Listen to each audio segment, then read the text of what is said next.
more written content. It doesn't just have to be pictures. And that's what's great about Pinterest, is that you can pretty much use the platform and leverage it for pretty much any type of content.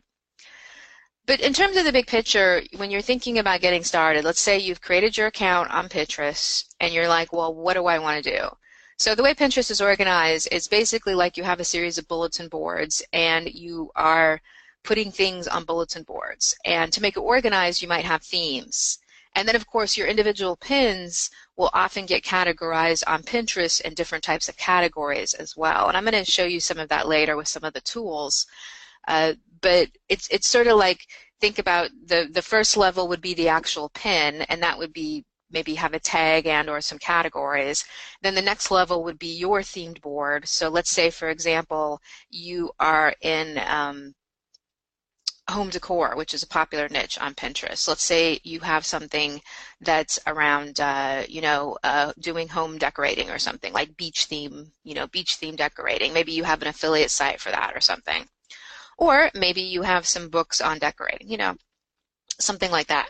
So you might have a different boards. You might have a board based on, beach theme living ideas, or cheap, get the beach theme look for cheap, and then you might have a theme for that.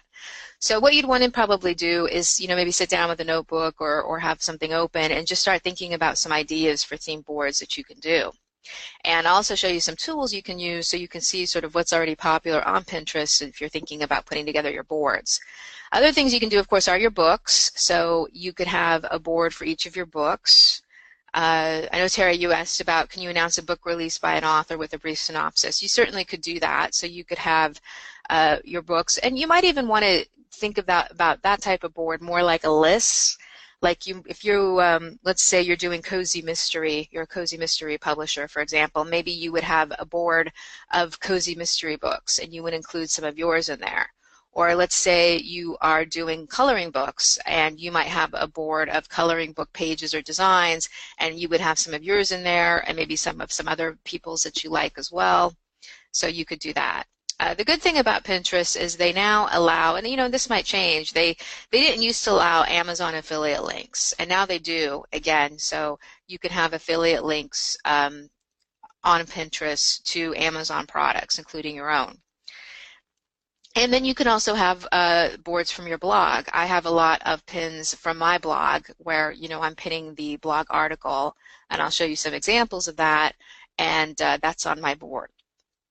And if you're looking for other stuff to pin, the easiest way to do it really is to just add the Pin It extension to your browser. So you can get that here, and you can get it for the different browser, and it just sort of lives up in your little browser thing. So you can repin other people's stuff, but if you have a blog or you want to go to your Amazon page or your Goodreads page or something like that, it's super easy. You just have to go up, and then once you have your stuff set up, your board set up, you can just click and select your board and do it. So super easy. There's also pin it buttons you can get for your website as well. A lot of times there's free WordPress add-ins you can get, the plugins, and so you'll have it where you or your visitors will have the opportunity to pin anything on your blog. And then a lot of sites now have Pin It just sort of built in to their site. So if you have a product listing somewhere, you might have the opportunity to pin it as well. So it just makes it super easy to pin and share things with Pinterest.